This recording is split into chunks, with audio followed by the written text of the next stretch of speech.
আইসল্যান্ডকেও হারিয়ে দিল আর্জেন্টিনা। বিশ্বকাপের আগে শেষ ম্যাচে মাঠে নেমেই জাদু দেখালেন মেসি। 30 সেকেন্ডে করলেন বাজিমাত। এক টাচেই আইসল্যান্ডের স্বপ্ন শেষ। এদিকে পূর্ণ বেঞ্চের টিম দিয়ে প্রথম অর্ধ খেলিয়েছেন স্ক্যালোনি, আর সেখানেও ছিল লিড। ম্যাচ নিয়ে আরও থাকছে প্রতিবেদনে। বিশ্বকাপের আগে শেষ প্রস্তুতি ম্যাচে আইসল্যান্ডকে হারিয়ে আত্মবিশ্বাসে এক জয় তুলে নিয়েছে আর্জেন্টিনা। প্রথমার্ধে ভ্যালেন্টিন বার্কার দুর্দান্ত গোলে এগিয়ে যাওয়ার পর দ্বিতীয়ার্ধে লিওনেল মেসির গোল নিশ্চিত করে আলভিস লেস্তেদের স্বস্তিদায়ক জয়।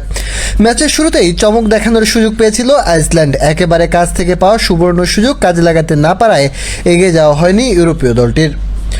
এরপর ধীরে ধীরে ম্যাচের নিয়ন্ত্রণ নিজেদের হাতে নেয় আর্জেন্টিনা। প্রথমার্ধে আর্জেন্টিনার আক্রমণের প্রধান ভরসা ছিলেন ভ্যালেন্টিনো বার্কো। তার পায়ের ছোঁয়াতেই তৈরি হয় একের পর এক আক্রমণ। শেষ পর্যন্ত বক্সের বাইরে থেকে নেওয়া দারুণ এক শটে জালের দেখা পেয়ে দলকে এগিয়ে দেন তরুণ এই ফুটবলার। বিরতির পর কোচ লিওনেল স্ক্যালোনি একসঙ্গে কয়েকটি পরিবর্তন এনে মাঠে নামান দলের প্রধান তারকাদের। Lautaro Martinez, Enzo Fernandez, Alexis Mac Allister এবং রদ্রিগো ডি পলের আগমনে আরও ধারালো হয়ে ওঠে আর্জেন্টিনার আক্রমণ ভাগ।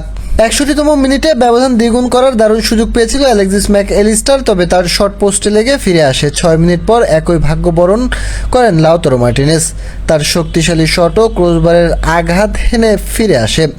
ম্যাচের 69 মিনিটে নামেন অধিনায়ক লিওনেল মেসি। বিশ্বকাপের আগে নিজেকে শেষবারের মতো ঝালিয়ে নিতে নামা আর্জেন্টাইন মহাতারকা মাঠে নেমে ম্যাচে প্রভাব ফেলেন। প্রথম স্পর্শেই দুর্দান্ত এক পাশে লাউতারো মার্টিনেজকে গোলের সুযোগ তৈরি করে দেন তিনি। সেই আক্রমণ ঠেকাতে গিয়ে ফাউল করলে পেনাল্টি পায় আর্জেন্টিনা। স্পোর্ট কিক নিতে এসে কোনো ভুল করেননি মেসি। মাঠে নামার পরপরই গোল করে দলের ব্যবধান আরও বাড়িয়ে দেন তিনি, আর সহজ জয় নিশ্চিত হয়ে যায় বিশ্ব চ্যাম্পিয়নদের। এরপর শেষ পর্যন্তই চাপ ধরে রাখে আর্জেন্টিনা। পরীক্ষা নিরীক্ষার এই ম্যাচে শুরু থেকে শেষ পর্যন্ত আধিপত্য দেখিয়েছে আলভিস লেস্তেরা। ভ্যালেন্টিন বার্কোর উজ্জ্বল পারফরমেন্স, দ্বিতীয়ার্ধে তারকাদের আক্রমণাত্মক ফুটবল এবং লিওনেল মেসির গোল সব মিলিয়ে বিশ্বকাপের আগে আত্মবিশ্বাস বাড়ানো এক জয় নিয়ে মাঠ ছেড়েছে লিওনেল স্ক্যালোনির দল।